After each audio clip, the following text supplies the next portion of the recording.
Miguel Ángel Herrera, un guardabosques del Parque Nacional Sierra de las Nieves, 45 años de edad, realizaba su recorrido habitual por el sector norte del barranco Los Pinos aquella mañana de octubre de 2023.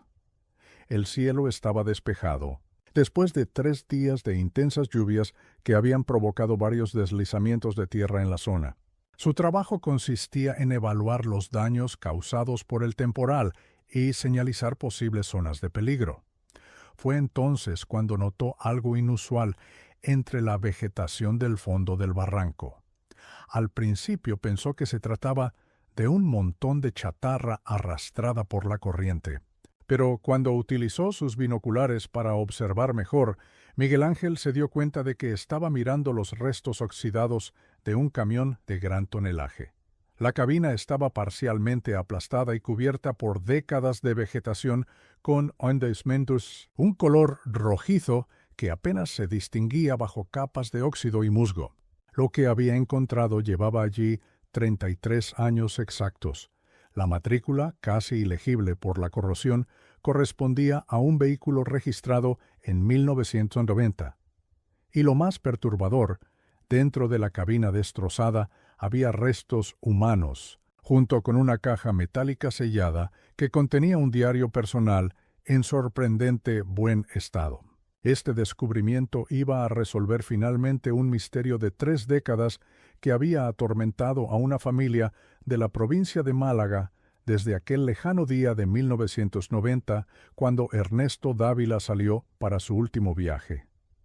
España, 1990. El país experimentaba una transformación acelerada.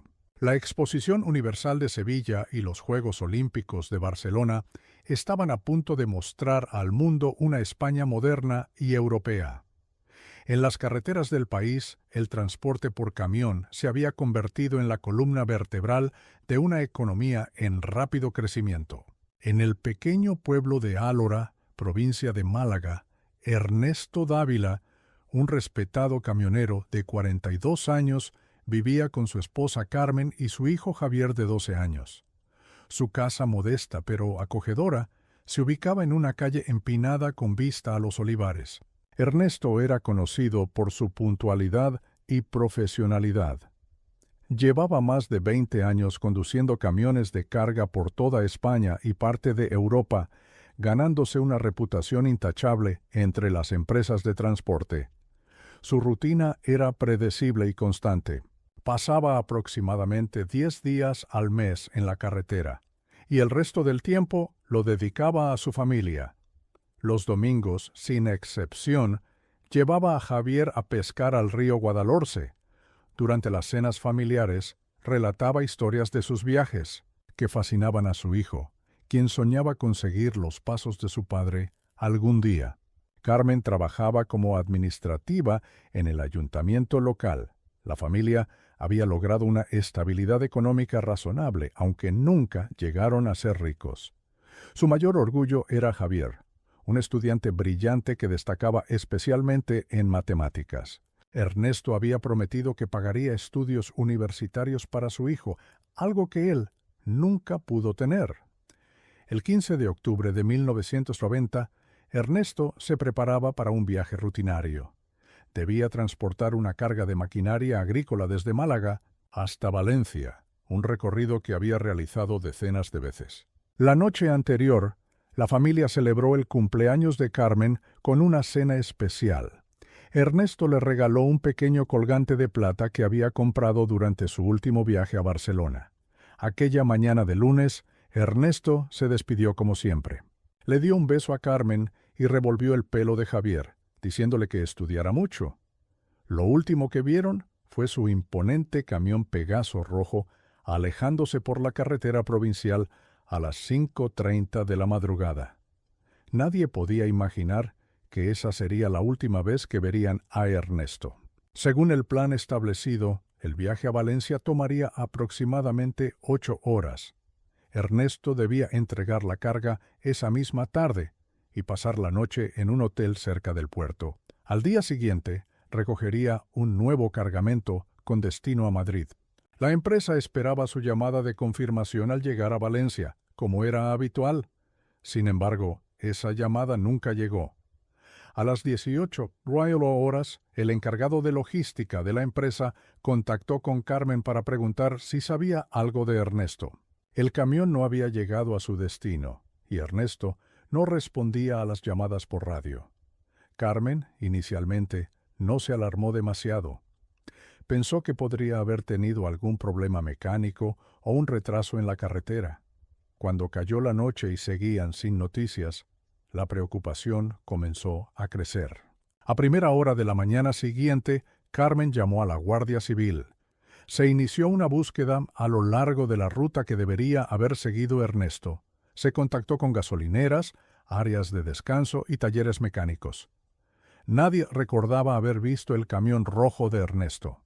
La última ubicación confirmada de Ernesto fue una gasolinera en Lorca, provincia de Murcia, donde había repostado combustible y tomado un café alrededor de las 9:45 de la mañana.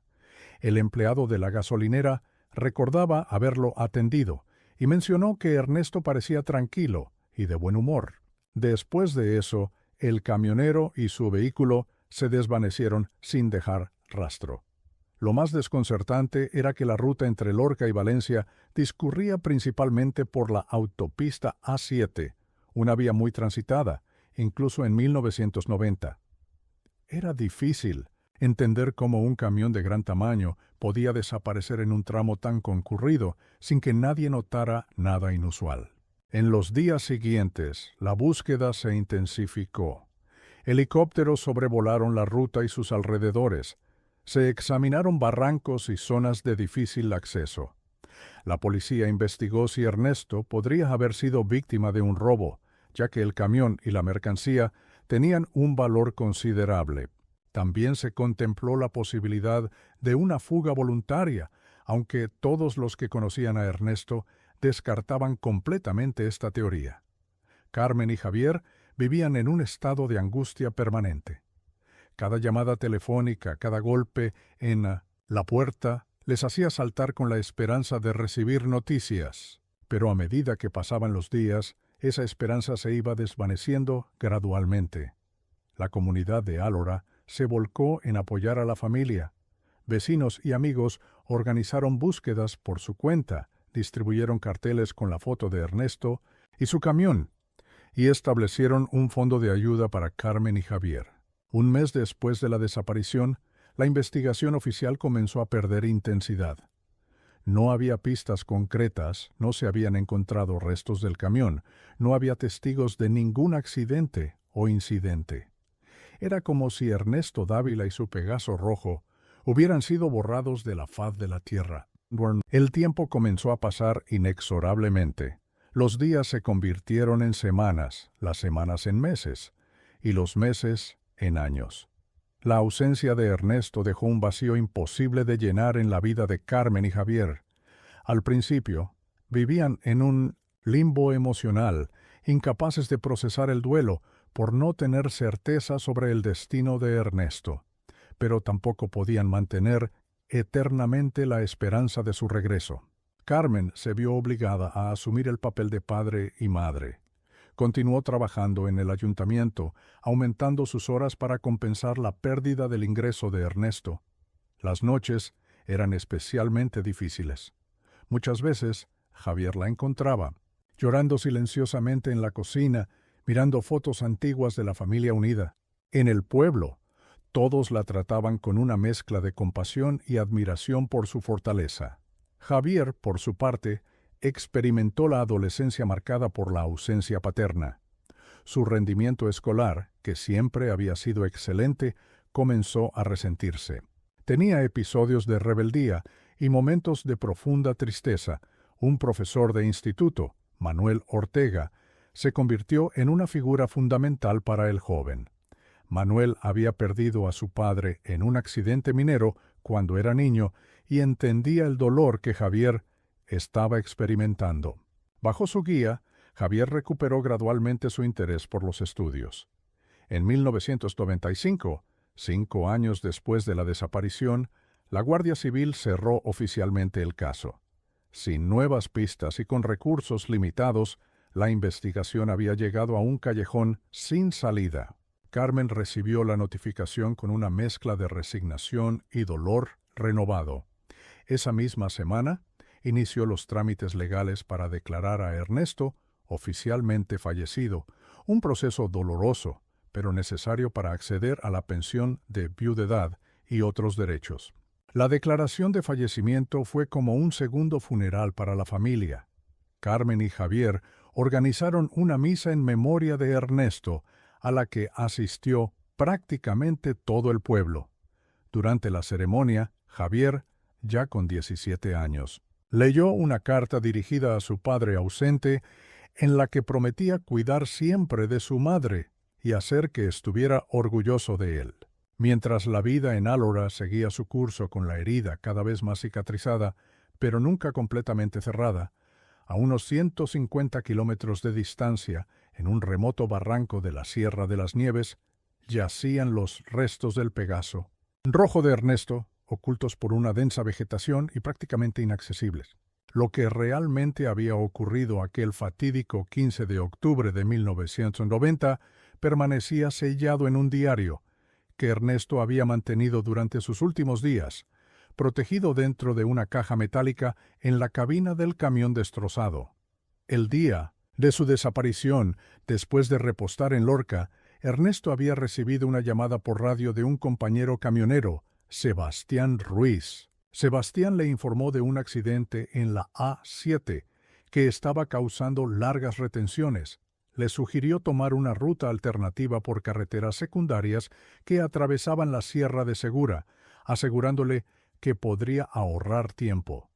Ernesto, siempre puntual y comprometido con entregar la carga a tiempo, decidió seguir el consejo. Abandonó la autopista y se internó en una red de carreteras comarcales mucho menos transitadas. Aproximadamente a mediodía, se detuvo en un pequeño bar de carretera en un pueblo llamado Moratalla para comer algo rápido. Fue allí donde escuchó una conversación inquietante. Dos hombres en la mesa contigua discutían sobre una operación de tráfico de drogas que tendría lugar esa misma tarde. Mencionaron nombres y lugares específicos y parecían ser parte de una organización más grande. Ernesto no pretendía escuchar, pero su mesa estaba tan cerca que resultaba inevitable. Cuando los hombres notaron que Ernesto podría estar escuchando, lo miraron con hostilidad. Ernesto intentó actuar con naturalidad, pagó su cuenta y salió rápidamente del local. Al llegar a su camión, vio que los dos hombres lo observaban desde la puerta del bar. Decidió continuar su viaje inmediatamente, sintiendo una creciente inquietud. Apenas había recorrido unos 10 kilómetros cuando notó que un coche oscuro lo seguía. Intentó aumentar la velocidad, pero las carreteras sinuosas limitaban sus opciones. En un tramo particularmente estrecho, el coche logró adelantarlo y bloqueó el camino. Dos hombres salieron del vehículo, los mismos que había visto en el bar. Le ordenaron salir del camión. Cuando Ernesto se negó, uno de ellos mostró una pistola. No tuvo más remedio que obedecer. Los hombres le explicaron que pertenecían a una red de narcotráfico que operaba entre Marruecos y Europa, utilizando las rutas menos vigiladas del sureste español. Estaban convencidos de que Ernesto era un infiltrado de la policía o un informante.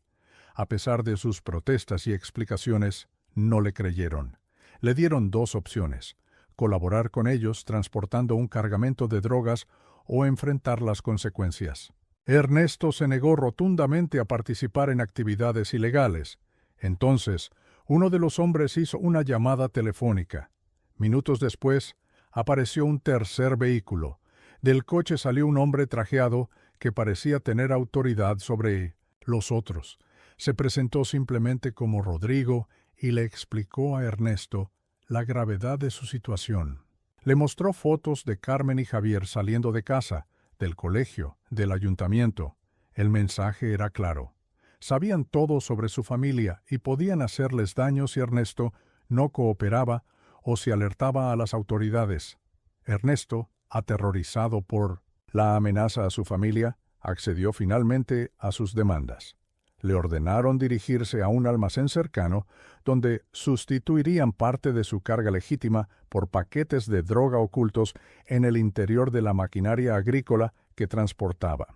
El plan era que Ernesto entregara la maquinaria en Valencia normalmente, y allí otros miembros de la organización se encargarían de recuperar la droga.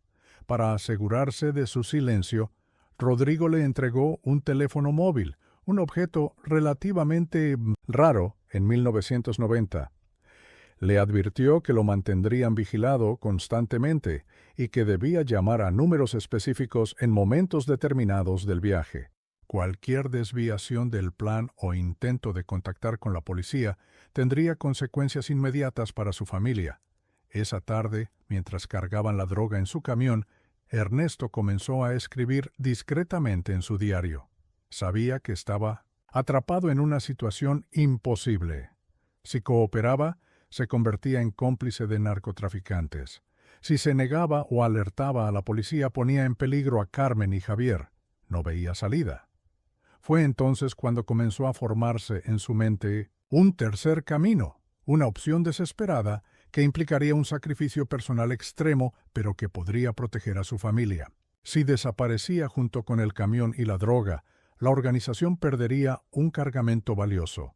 Probablemente lo buscarían, pero si no podían encontrarlo, eventualmente tendrían que asumir la pérdida y seguir adelante.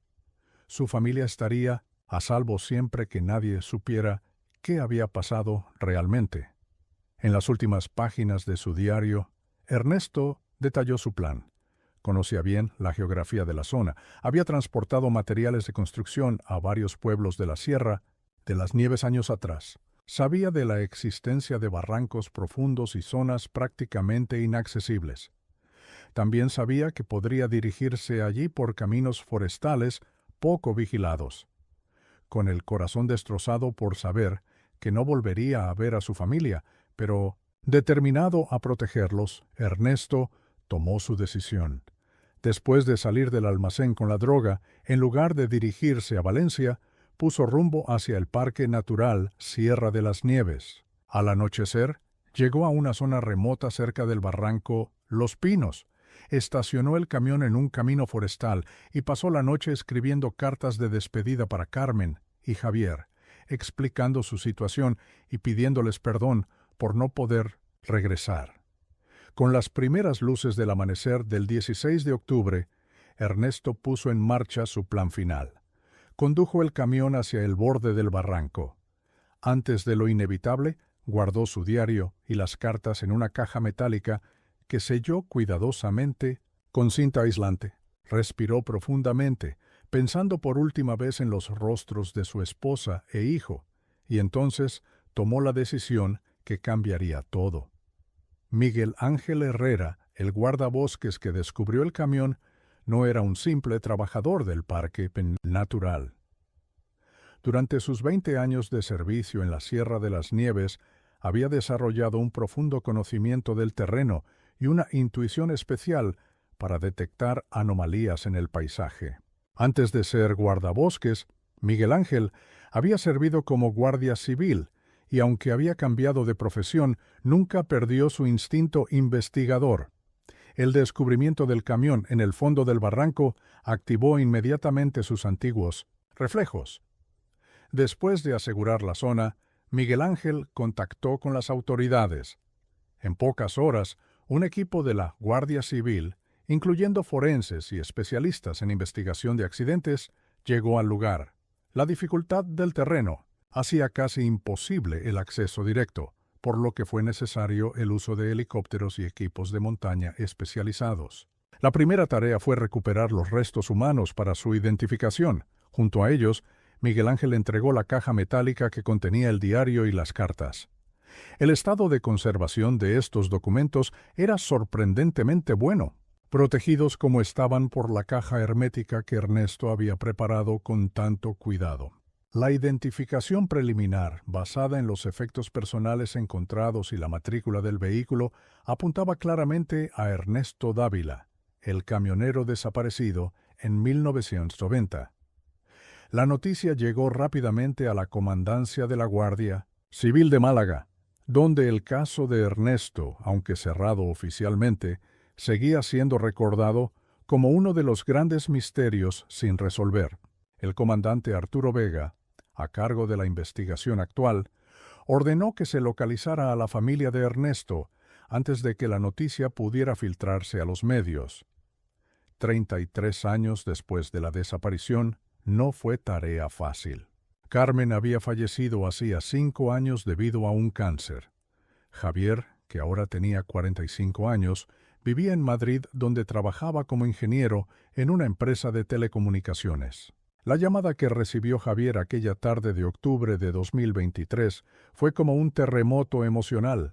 La voz formal del teniente Martínez le informó del hallazgo con una mezcla de profesionalidad y compasión. Le explicaron que necesitaban que viajara a Málaga para una identificación formal y para recibir los efectos personales de su padre. Javier tomó el primer tren disponible. Durante el viaje, su mente era un torbellino de emociones contradictorias. Por un lado, sentía un cierto alivio por finalmente conocer el destino de su padre. Por otro, revivía el dolor de la pérdida, ahora confirmada definitivamente. También experimentaba una profunda tristeza porque su madre no hubiera vivido para tener esta respuesta. Mientras tanto, en el laboratorio forense de Málaga, un equipo de especialistas examinaba cuidadosamente el diario y las cartas de Ernesto. La caja metálica había cumplido su función a la perfección, preservando el papel y la tinta a pesar de las décadas a la intemperie. El diario contenía entradas detalladas de los últimos días de Ernesto, incluyendo el encuentro fatal con los narcotraficantes y su desesperado plan final. El comandante Vega leyó personalmente cada página. A medida que avanzaba en la lectura, su expresión pasaba de la concentración profesional a una conmoción genuina. La historia que se revelaba era mucho más compleja y trágica de lo que cualquiera hubiera podido imaginar. Al terminar, permaneció en silencio durante varios minutos, contemplando las implicaciones de lo que acababa de descubrir. Cuando Javier llegó a Málaga, fue recibido por el teniente Martínez, quien lo condujo directamente al despacho del comandante Vega. La oficina era austera, con mapas en las paredes y expedientes ordenadamente apilados. Sobre el escritorio, la caja metálica recuperada del camión estaba abierta, mostrando su valioso contenido. Vega se presentó con formalidad pero calidez. Le explicó a Javier que tenían motivos para creer que la muerte de su padre no había sido un simple accidente, sino que había circunstancias excepcionales que él merecía conocer antes que nadie. Con delicadeza, le ofreció la posibilidad de leer el diario y las cartas en privado. Javier asintió, incapaz de hablar, debido a la emoción. El comandante lo condujo a una sala contigua y le entregó los documentos cuidadosamente preservados, en fundas de plástico transparente. Antes de dejarlo solo, le puso una mano en el hombro en un gesto de apoyo silencioso. Con manos temblorosas, Javier comenzó a leer el diario de su padre. Las primeras entradas eran rutinarias, describían el tráfico, el clima, pequeñas anécdotas de la carretera. Pero a partir del 15 de octubre, la narrativa cambiaba dramáticamente. Leyó sobre el encuentro en el bar de Moratalla, la interceptación en la carretera, las amenazas a la familia, la carga forzada de la droga. A medida que avanzaba en la lectura, las lágrimas comenzaron a correr por sus mejillas. No eran solo lágrimas de tristeza, sino también de asombro ante la revelación del sacrificio de su padre.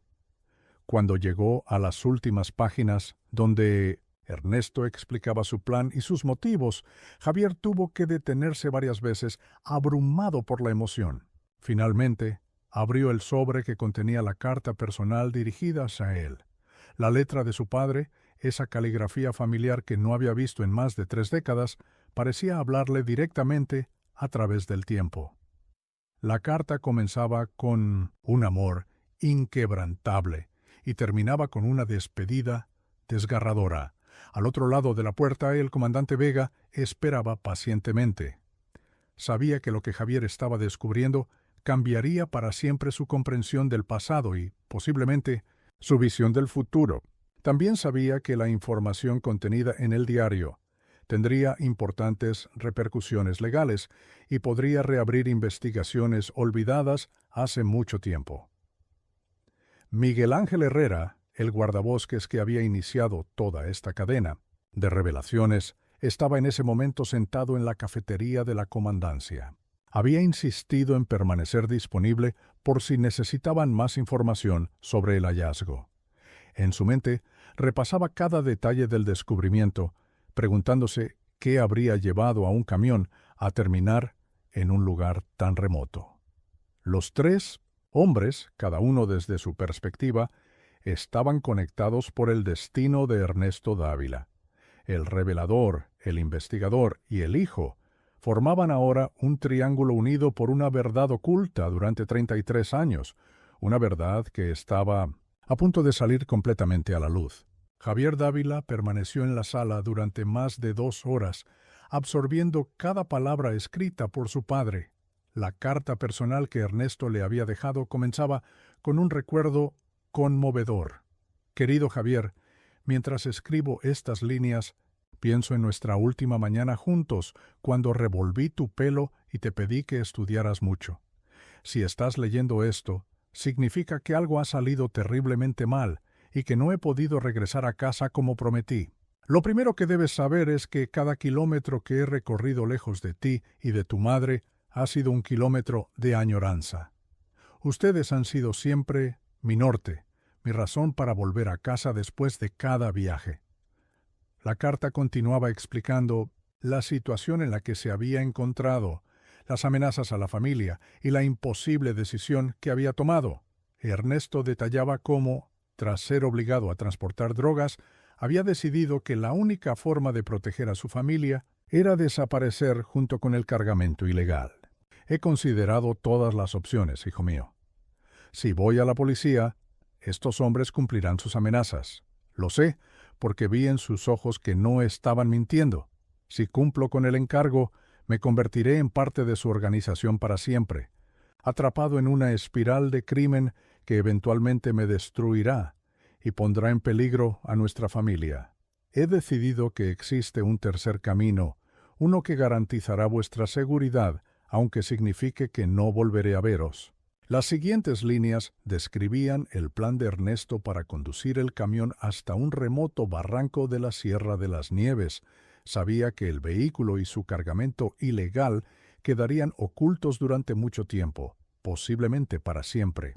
La organización criminal perdería su valiosa mercancía y, lo más importante, no tendría motivos para vengarse de una familia que aparentemente no sabía nada. Esta decisión me destroza el corazón, Javier. No veré cómo te conviertes en hombre, no estaré presente en tus logros, no conoceré a mis nietos.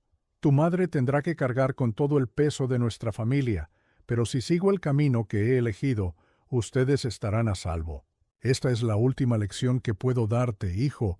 A veces el amor significa sacrificio, significa poner la seguridad y el bienestar de los que amas por encima de todo, incluso de tu propia vida. La parte final de la carta contenía una revelación adicional que conmocionó a Javier hasta lo más profundo. Hay algo más que debes saber, algo que he mantenido en secreto incluso de tu madre. Hace 6 meses, durante un chequeo rutinario, los médicos encontraron un tumor en mi cerebro. Me dieron entre 1 y 2 años de vida. No quise decírselo a nadie porque no quería que vivieran anticipando mi muerte. Prefería que disfrutáramos el tiempo que nos quedaba juntos. Esta enfermedad ha influido en mi decisión. Sé que mi tiempo ya estaba contado, y si mi sacrificio puede garantizar que tú y tu madre tengan una vida larga y segura, entonces puedo aceptar mi destino con cierta paz. Las últimas líneas eran una despedida llena de amor y esperanza. Quiero que sepas, Javier, que estoy orgulloso del niño que eres y del hombre en que te convertirás. Cuida de tu madre, estudia mucho como siempre te he dicho, y construye una vida plena. No dejes que mi ausencia sea una sombra sobre tu futuro. Vive con alegría, con honestidad y con valor. Y algún día, cuando tengas hijos, háblales de su abuelo, el camionero que recorría España y que los amaba incluso antes de que nacieran. Con todo mi corazón, tu padre, Ernesto. Cuando Javier finalmente salió de la sala, su rostro mostraba las huellas del llanto, pero también una nueva determinación. El comandante Vega lo recibió con respeto y le ofreció un vaso de agua. Durante varios minutos Javier no pudo hablar. Finalmente, con voz entrecortada, preguntó si podía ver el lugar donde habían encontrado el camión de su padre. El comandante accedió y ordenó al teniente Martínez que organizara una visita al sitio para el día siguiente, con Miguel Ángel Herrera como guía. También le informó a Javier que, basándose en el diario de Ernesto, habían iniciado una investigación sobre la red de narcotráfico mencionada. Aunque habían pasado más de 30 años, algunos de los nombres y detalles podrían conducir a organizaciones que seguían operativas. Esa noche, Javier se alojó en un hotel de Málaga. No pudo dormir. Su mente repasaba una y otra vez las revelaciones del día. El sacrificio de su padre adquiría ahora dimensiones heroicas. No solo había protegido a su familia de una amenaza inmediata, sino que lo había hecho sabiendo que su propia enfermedad ya le había condenado. Era un acto de amor en su forma más pura y dolorosa. A la mañana siguiente, Javier, acompañado por el teniente Martínez y Miguel Ángel, se dirigió al Parque Natural Sierra de las Nieves. El acceso al barranco donde se había encontrado el camión requería una caminata de casi 2 horas por senderos escarpados. Durante el trayecto, Miguel Ángel le explicó cómo había descubierto el vehículo y lo que había sentido al comprender la magnitud del hallazgo. Cuando finalmente llegaron al borde del barranco, Javier pudo ver en la distancia los restos oxidados del Pegaso rojo. El equipo forense había terminado su trabajo, pero el camión aún no había sido retirado debido a la complejidad técnica de la operación. Desde esa perspectiva, resultaba evidente lo remoto y casi inaccesible del lugar, perfecto para ocultar algo que no se quería que fuera encontrado. Javier permaneció en silencio contemplando el lugar donde su padre había pasado sus últimos momentos. Era un paisaje hermoso y salvaje, con vistas impresionantes de las montañas circundantes. Pensó que, al menos, Ernesto había tenido un escenario majestuoso como última visión. Mientras tanto, en la comandancia de la Guardia Civil, el equipo del comandante Vega trabajaba intensamente con la información obtenida del diario. A pesar del tiempo transcurrido, varios de los nombres mencionados por Ernesto resultaban familiares para los investigadores de narcotráfico actuales. En particular, el nombre de Rodrigo correspondía probablemente a Rodrigo Méndez Ferreiro, un conocido narcotraficante que había operado en el sureste español durante los años 90 y principios de los 2000. Méndez había sido arrestado en 2007 por otros delitos y había cumplido una condena de 10 años. The Street actualmente vivía retirado en una lujosa villa en la Costa del Sol, aparentemente alejado de actividades ilegales, pero todavía respetado en ciertos círculos. Los investigadores veían en el diario de Ernesto una oportunidad inesperada para vincular a Méndez con operaciones pasadas que nunca habían podido ser probadas. El análisis forense del camión y su carga también estaba arrojando resultados significativos. Aunque la mayoría de la droga se había degradado con el tiempo y la humedad, los forenses habían encontrado rastros suficientes para confirmar que se trataba de una cantidad importante de heroína, lo que corroboraba la historia de Ernesto. La mercancía legal, maquinaria agrícola, también correspondía exactamente con lo descrito en los documentos de transporte recuperados del vehículo. Otro hallazgo importante fue la confirmación del diagnóstico médico mencionado por Ernesto Vega en su carta. Los investigadores habían localizado en los archivos del Hospital Regional de Málaga el historial médico de Ernesto Dávila, que incluía los resultados de un escáner cerebral realizado en abril de 1990. El informe médico confirmaba la presencia de un tumor cerebral avanzado con un pronóstico de 12 a 24 meses de supervivencia. Este descubrimiento añadía una capa adicional de complejidad a la historia. Ernesto no solo había actuado para proteger a su familia de una amenaza criminal, sino que lo había hecho sabiendo que su propia vida ya estaba acortada por una enfermedad terminal. Esta revelación conmovió profundamente incluso a los investigadores más experimentados. De vuelta en la Sierra de las Nieves, Javier había pedido unos momentos de soledad junto al barranco.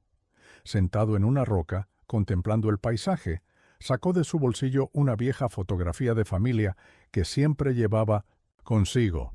En ella aparecían los tres, Ernesto, Carmen y él mismo a los 10 años, sonriendo durante unas vacaciones en la playa.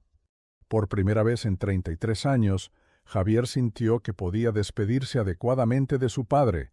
Las circunstancias de su desaparición, que durante décadas habían sido un doloroso misterio, ahora estaban claras.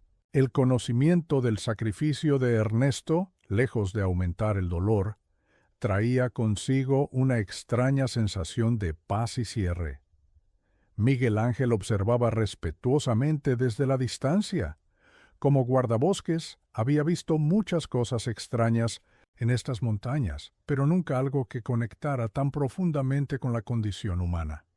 Se dio cuenta de que su descubrimiento casual había permitido que un hijo finalmente comprendiera el destino de su padre y el extraordinario acto de amor que había definido sus últimos momentos. En los días y semanas siguientes al descubrimiento, las revelaciones del diario de Ernesto Dávila provocaron una serie de acontecimientos en cascada que afectaron a numerosas personas e instituciones. Para Javier, el impacto fue transformador. Después de regresar a Madrid, solicitó un permiso especial en su trabajo para procesar todo lo ocurrido. Durante ese tiempo, revisó álbumes de fotos familiares, leyó cartas antiguas y se reconectó con recuerdos de su infancia que había mantenido enterrados durante años. La revelación del sacrificio de su padre había cambiado fundamentalmente su comprensión del pasado. Una de sus primeras acciones fue visitar la tumba de su madre en el cementerio de Álora. Aunque Carmen había fallecido sin conocer la verdad sobre Ernesto, Javier sentía la necesidad de compartir con ella, de alguna manera, lo que había descubierto. Durante horas permaneció junto a la lápida, hablando en voz baja, como si su madre pudiera escucharlo. Papá nos protegió, mamá, dio su vida para mantenernos a salvo, y llevaba consigo una enfermedad que lo estaba matando lentamente. Nunca nos lo dijo porque no quería que sufriéramos por anticipado. Todo este tiempo pensamos que había tenido un accidente o que alguien le había hecho daño, pero, la verdad, es mucho más heroica y dolorosa. En la comandancia de la Guardia Civil de Málaga, el comandante Vega había formado un equipo especial para investigar las implicaciones actuales del caso, aunque muchos de los delitos mencionados en el diario habían prescrito legalmente, la información proporcionaba nuevas pistas sobre redes de narcotráfico que podrían seguir operando en la actualidad. Rodrigo Méndez Ferreiro, el hombre identificado como el líder de la operación que había amenazado a Ernesto, fue puesto bajo vigilancia discreta. A sus 73 años, Méndez vivía aparentemente retirado en una lujosa villa en Marbella. Sin embargo, los investigadores sospechaban que podría seguir vinculado a operaciones de lavado de dinero relacionadas con el narcotráfico internacional. 3 semanas después del descubrimiento, el comandante Vega convocó a Javier para informarle sobre los avances de la investigación. Le explicó que, aunque habían pasado demasiados años para presentar cargos por lo sucedido a su padre, la información del diario estaba resultando invaluable para desentrañar redes criminales actuales. Durante esa reunión, Vega le presentó a Javier una propuesta inesperada. La Guardia Civil estaba considerando utilizar la historia de Ernesto como parte de un programa educativo interno sobre ética policial y sacrificio personal. por supuesto, necesitaban el consentimiento de Javier para hacerlo, y le aseguraron que tratarían la memoria de su padre con el máximo respeto. Javier, conmovido por la propuesta, accedió inmediatamente. La idea de que el sacrificio de su padre pudiera servir para educar a futuros agentes le parecía un homenaje adecuado. También expresó su deseo de estar presente cuando se presentara la historia por primera vez. Mientras tanto, en el pequeño pueblo de Álora, la noticia del descubrimiento del camión de Ernesto y las circunstancias de su desaparición se había extendido rápidamente. Para muchos de los habitantes mayores que recordaban a Ernesto y habían apoyado a Carmen y Javier después de la desaparición, la revelación fue recibida con una mezcla de tristeza y admiración. Manuel Ortega, el profesor que había sido mentor de Javier durante su adolescencia, organizó un acto de homenaje en el instituto local. Durante la ceremonia, varios antiguos compañeros de Ernesto compartieron recuerdos de su honestidad y profesionalidad. Manuel habló sobre cómo la ausencia de Ernesto había marcado a Javier, pero también sobre cómo el joven había encontrado la fuerza para seguir adelante. Hoy sabemos que Ernesto Dávila no solo fue un buen hombre en vida, sino que su último acto fue de un heroísmo extraordinario. Sacrificó su futuro para garantizar el de su familia. Es una lección sobre el amor y el coraje que todos deberíamos recordar. La investigación sobre Rodrigo Méndez Ferreiro dio un giro inesperado cuando, aproximadamente un mes después del descubrimiento, el anciano narcotraficante sufrió un infarto masivo mientras cenaba en un restaurante de Marbella. Fue trasladado de urgencia al hospital, donde los médicos lograron estabilizarlo, pero quedó en estado crítico. Sintiendo la proximidad de la muerte, Méndez solicitó hablar con un sacerdote.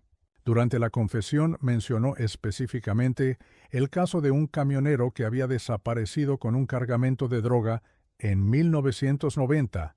El sacerdote, respetando el secreto de confesión, no reveló los detalles específicos, pero informó a la familia de Méndez que el hombre deseaba hacer las paces con su pasado. La hija de Méndez, Teresa, que desconocía gran parte de las actividades criminales de su padre, contactó voluntariamente con la Guardia Civil. Les informó que su padre estaba dispuesto a proporcionar información sobre casos antiguos a cambio de cierta clemencia legal para él y protección para su familia. El comandante Vega organizó una entrevista controlada en el hospital durante más de 3 horas, con pausas frecuentes debido al delicado estado de salud de Méndez.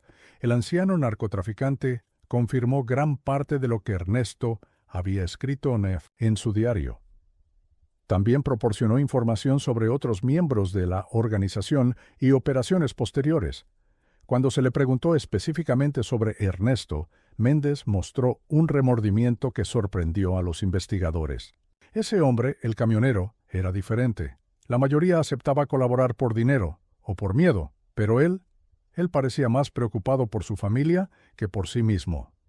Cuando desapareció con el cargamento, enviamos gente a buscarlo durante semanas. Nunca lo encontramos. Con el tiempo, asumimos que había vendido la droga por su cuenta o que había tenido un accidente. Nunca imaginamos que hubiera elegido deliberadamente desaparecer para proteger a los suyos. La confesión de Méndez, aunque llegaba demasiado tarde para la justicia en el caso de Ernesto, permitió a la Guardia Civil cerrar varios casos no resueltos y desarticular una red de lavado de dinero que seguía operativa. El anciano narcotraficante falleció 3 días después de su confesión, llevándose a la tumba muchos secretos, pero habiendo proporcionado al menos una confirmación independiente del relato de Ernesto.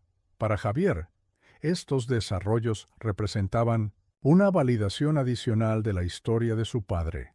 Ya no cabía ninguna duda sobre la veracidad del diario, ni sobre el heroísmo del sacrificio de Ernesto.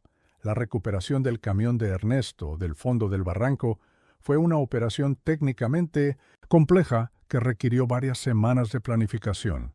Finalmente, utilizando helicópteros especializados y equipos de rescate de montaña, los restos del Pegaso Rojo fueron extraídos y trasladados a un depósito de la Guardia Civil.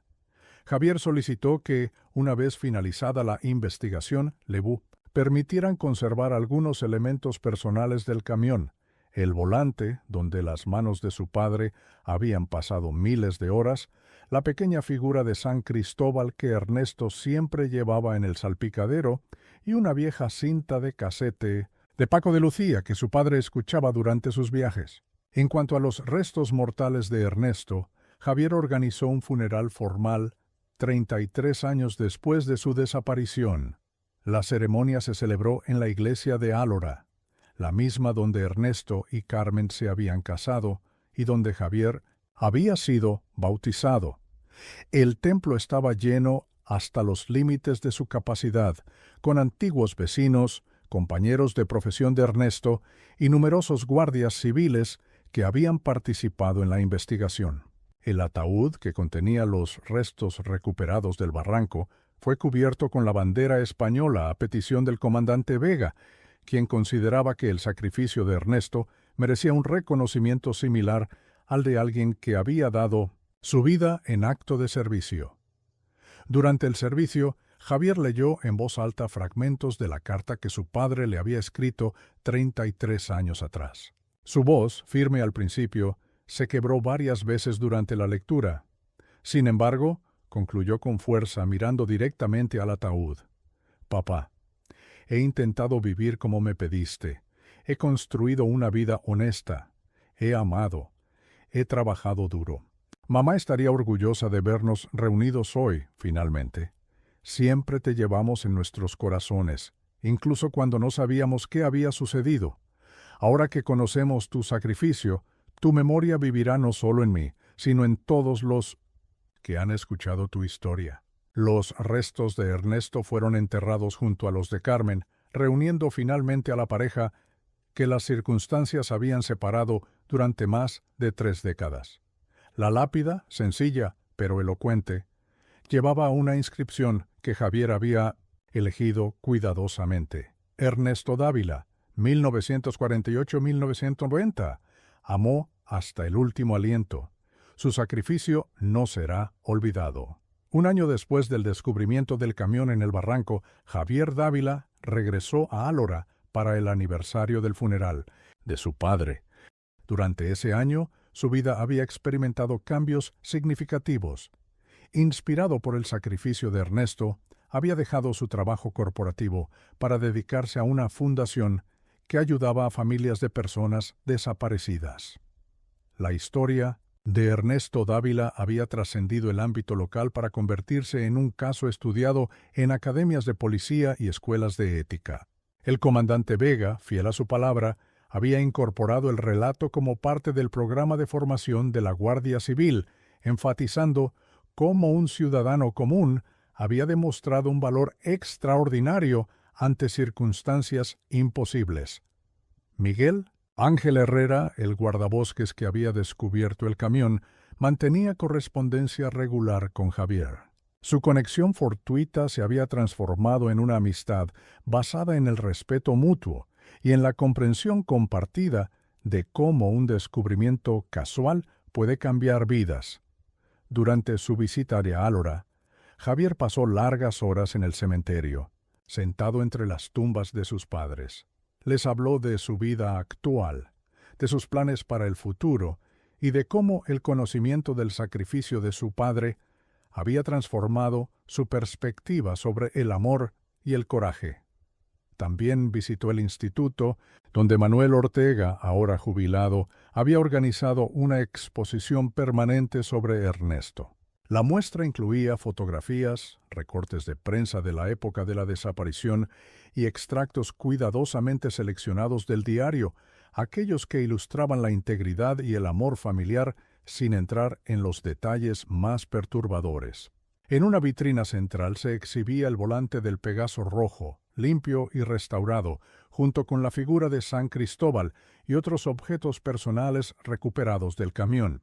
Una placa explicaba brevemente la historia para los visitantes, concluyendo con una reflexión sobre cómo las decisiones individuales, incluso las tomadas en momentos de extrema presión, pueden tener repercusiones que trascienden generaciones.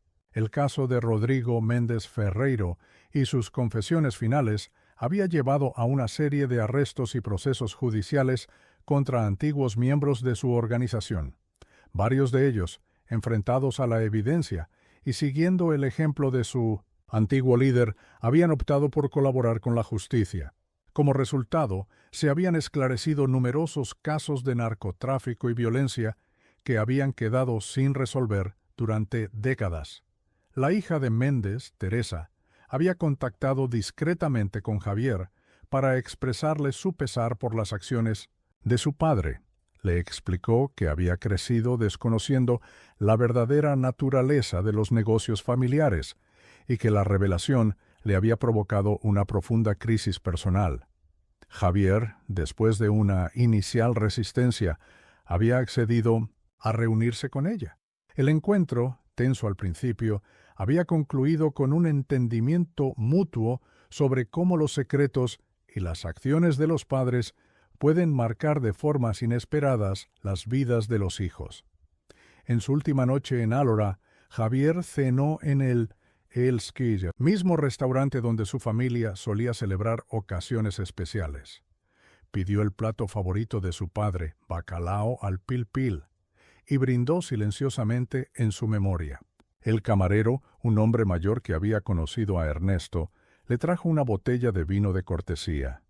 Su padre era un buen hombre, todos lo sabíamos entonces, y ahora el mundo entero lo sabe. Mientras conducía de regreso a Madrid al día siguiente, Javier hizo una última parada en el mirador que ofrecía una vista panorámica de la Sierra de las Nieves. En algún lugar entre esas montañas, su padre había tomado la decisión más difícil de su vida, eligiendo el sacrificio personal para garantizar la seguridad de su familia. El barranco donde el camión había permanecido oculto durante 33 años era apenas visible desde esa distancia, un pliegue más en el complejo paisaje montañoso. Javier pensó en cómo, a veces, las respuestas que buscamos desesperadamente están ahí, a la vista pero ocultas, esperando el momento adecuado para revelarse. Antes de reemprender el viaje, sacó del bolsillo el pequeño colgante de plata que Ernesto había regalado a Carmen en su último cumpleaños juntos. Era ahora su posesión más preciada, un vínculo tangible con sus padres y con una historia de amor que había trascendido el tiempo, la distancia y hasta la muerte misma. «Gracias, papá», murmuró, mientras guardaba nuevamente el colgante. «Tu sacrificio no fue en vano». Con esas palabras, Javier volvió al coche y continuó su camino, llevando consigo no solo la memoria de su padre, sino también la certeza de que, incluso en las circunstancias más oscuras, el amor puede manifestarse en actos de valor extraordinario que reverberan a través de los años, cambiando vidas y tocando corazones mucho después de que su autor haya desaparecido.